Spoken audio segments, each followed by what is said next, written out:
seperti Singapura, Prancis dan lain-lain. Oleh karena dia murni, maka peran wakil presiden tidak ada. Wakil presiden adalah ban serap, dan biasanya ban serap digunakan kalau ban utama bocor. Jadi kalau Pak Wakil Presiden mau bicara soal ya dipersilahkan, tetapi itu bukan haknya. Hak menyusun kabinet tetap hak prerogatif presiden, dan dia bisa minta nasihat Wakil Presiden, bisa tidak, bisa mengabaikan, bisa kemudian sama sekali tidak merespon apapun di luar dari apa yang dirancang oleh Presiden.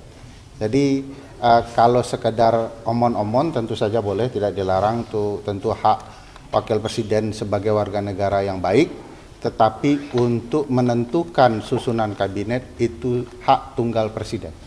Tidak ada satu apapun yang boleh mengganggu hak Presiden, kecuali dibatasi konstitusi dan undang-undang. Tanggapannya Pak tentang wacana Prabowo ingin bikin presidensial club itu gimana? Ya buat aja, cuman kan tidak bisa diformilkan. Mana ada dalam sistem ketatanegaraan ada presidensial club, kayak klub golf aja. Tidak ada persoalan kalau itu informal ya, tidak membebani uang negara dan lain-lain. Dan harus disadari bahwa presiden periode tertentu itu sudah lagi bukan presiden yang berkuasa. Dia adalah guru bangsa ya, yang dengan sendirinya punya status negarawan, yang bisa memberikan masukan kepada presiden yang berkuasa, tetapi sekali lagi masukannya itu sebagai guru bangsa. Jadi kalau diformilkan berapa lagi uang negara mau dipakai? Klub-klapan ya. Dan jangan nanti ada di Senoparty klub presidensial club, kan jadi lucu-lucuan Republik kita, nggak ada. Presidensial club itu hanya peristilahan saja, tidak untuk diformalitaskan. Intrik dengan Jokowi yang mulai kelihatan cawe-cawenya untuk pilkada ini apa sih Bang? Nah, kalau off the recordnya ya bagus lah ya.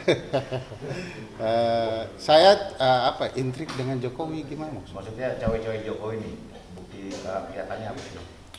Ya cawe-cawe Jokowi kan yang saya ketahui ada ketika sebelum pemilu. Tentu ada ruang untuk imbal jasa menjelang penyusunan kabinet, tapi sekali lagi presiden periode tertentu akan habis kekuasaannya pasca 20 Oktober jam 10 pagi ketika presiden baru disumpah. Sehingga seluruh kekuasaan berada di presiden terpilih, bukan lagi di presiden periode 2019-2024. Jadi cawe-cawenya hanya sekedar omon-omon, menurut saya tidak akan bisa sampai mengintervensi. Kecuali presiden terpilih tidak cukup percaya diri, sehingga kemudian dia didominasi oleh presiden lain. Nah, konsep inilah yang kemudian dalam studi kasus di Brazil, Vicente Fox itu terjadi. Dia sedang berupaya membangun kaderisasi agar kepentingannya tetap berjalan di tangan presiden terpilih. Hal yang sama ketika Presiden Rusia Vladimir Putin ya menyerahkan tampuk kekuasaannya kepada Medvedev. Medvedev hanya orang perantara untuk kepentingan presiden yang mendongkrak kekuasaan kepada dirinya. Bakal keluar film Adil Tikus ini belum pilkada. Tidak ada ke sana pikiran kita. Yang kita kerjakan adalah pendidikan politik, kepemiluan publik. Apakah nanti bentuknya film, diskusi dan lain-lain, itu yang kita akan diskusikan. Sejauh ini tidak ada. Masa dibuat film 545 film untuk daerah masing-masing kan kita. Penegasan soal wacana penambahan kementerian ini terutama apa sih dampak negatifnya? Kemudian ada mencuat juga kementerian makan siang gitu yang akan diluncurkan sama kabinet ini. Bagi saya nomenklatur kementerian yang sudah ada ditetapkan saja, tetap ada begitu ya, karena seluruh kegiatan itu kan bisa terpenuhi. Makan siang kan ada menteri sosial gitu, apa sulitnya nomenklaturnya tetap supaya tidak ada pembubaziran anggaran. Nah, yang paling penting itu adalah penyederhanaan jumlah menteri. Kalau logikanya menambah seluruh menteri, pasti akan ada transaksi lain ketika pembahasan. Bayangkan kalau targetnya 40, ternyata kementerian partai-partai yang lain merasa dia tidak dapat jatah, dia minta 45. Kalau besok disahkan undang-undangnya jadi 50 gimana?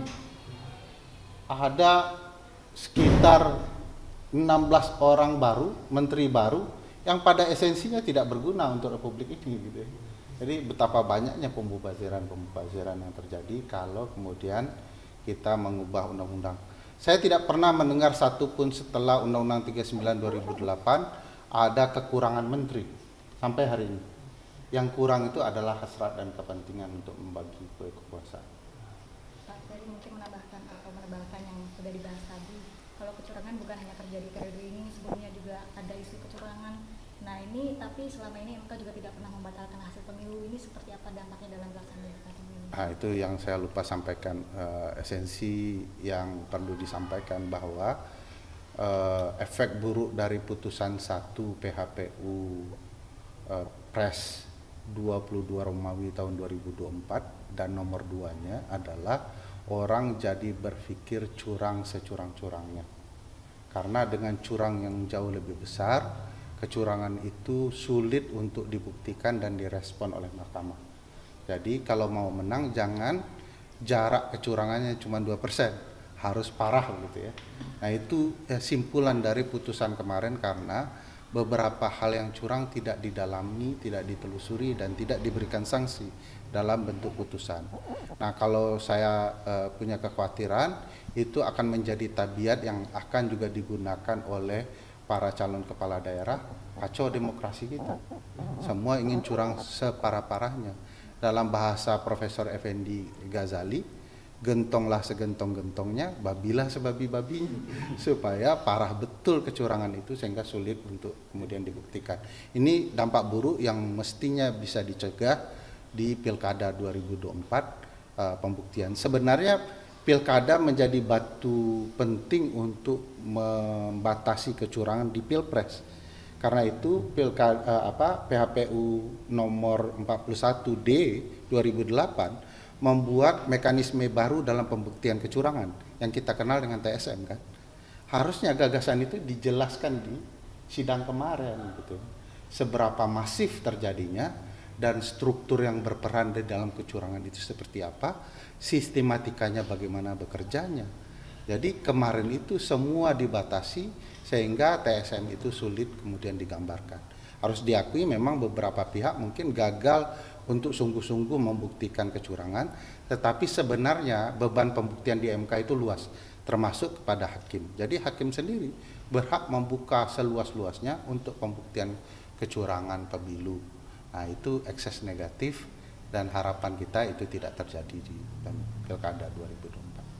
Terakhir mungkin soal yang tadi sempat disinggung kotak kosong dan nah itu kan ada 25. Kalau Bang Ferry lihat setelah Pilpres ini terlihat kecurangan, kemudian ada intervensi, apakah kemungkinan bertambah kotak kosong?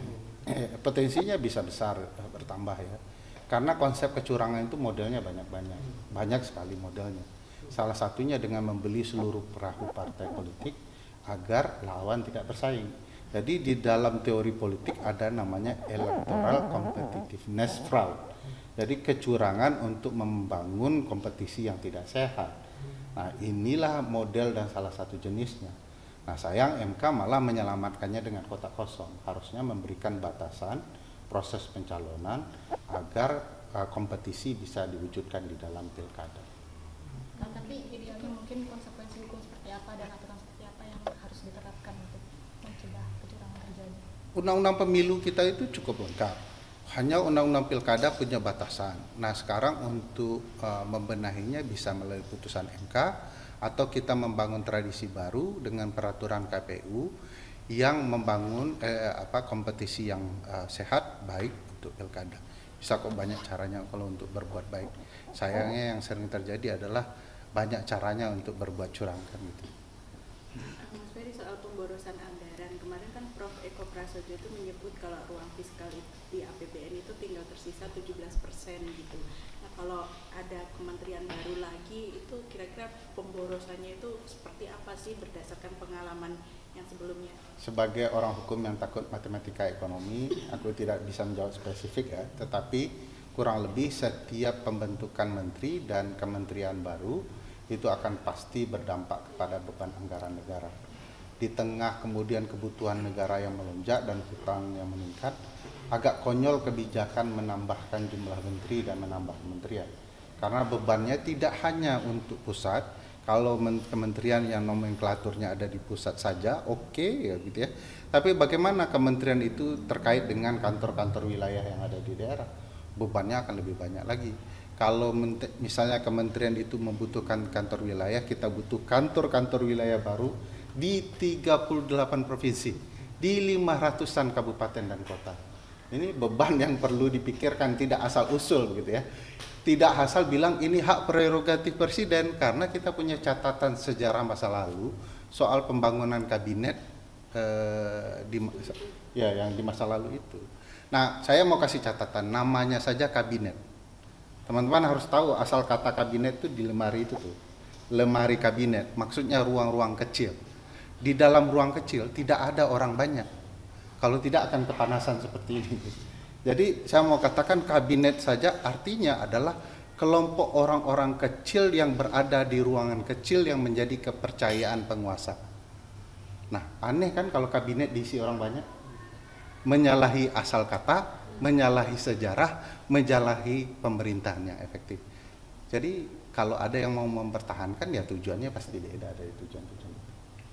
Oke. Soal golput tadi kan juga diprediksi di Pilkada serentak 2024 akan terjadi golput kayak di Depok itu kan sebenarnya juga yang menang itu seringkali golput ya malahan. Nah ini bagi demokrasi seperti apa, Mas? Ya tentu saja demokrasi akan mengalami kerugian ya, warga negaranya tidak ikut pemilihan. Tetapi sebagai sebuah hak tentu itu diperbolehkan, tidak untuk dipenjarakan ya. Ada beberapa negara yang memastikan kalau tidak golput kena denda, kena segala macam ya. Kita tidak, kita demokratis. Tapi mari kita sosialisasikan kesukaan untuk ikut berdemokrasi.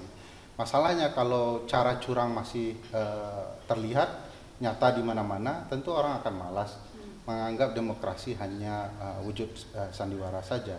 Oleh karena itu, mari sama-sama kita menjaga dan mengawal itu supaya orang semakin senang untuk ikut demokrasi. Nah, yang kedua, permasalahannya ada golput dengan terencana untuk kepentingan politik. Orang yang tidak punya pengetahuan soal betapa powerful suaranya untuk demokrasi, dia diajak untuk tidak memilih bagi kemenangan calon lain. Nah, ini yang kemudian golput yang direncanakan. Ada banyak cara golput yang direncanakan. Kasus Trump versus Hillary itu adalah golput yang terencana. Anak-anak muda dipancing untuk golput karena dia diberikan gambaran di media sosial bahwa Hillary sudah menang. Dia anak-anak muda tidak suka juga dengan Hillary, tetapi asal jangan Trump menang. Nah, ketika diumumkan bahwa Hillary sudah menang, anak-anak muda itu sebagian besar memilih untuk tidak menggunakan hak suaranya. Ini model golput yang terencana. Nah, di kita juga ada model golput di daerah-daerah yang dianggap itu hanya akan merugikan dirinya, sehingga dia kemudian direncanakan sebagai komunitas golput. Tiba-tiba lahir komunitas, ayo golput, gitu kurang lebih. Bisa yang murni, bisa yang tidak murni komunitas itu, tetapi kurang lebih ada yang terencana untuk kepentingan-kepentingan. Ada yang terjebak dengan komunitas tertentu untuk kepentingan-kepentingan politik. Kemungkinan di daerah mana, provinsi-provinsi yang krusial atau gimana, Mas?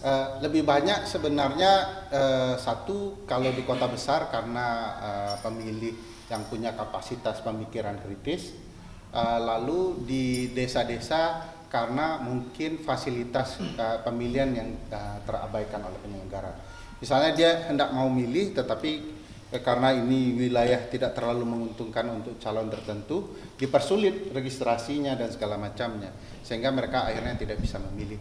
Mau pindah pemilihan juga tidak bisa diberikan suratnya, sehingga mereka gagal memilih. Jadi modelnya banyak sekali.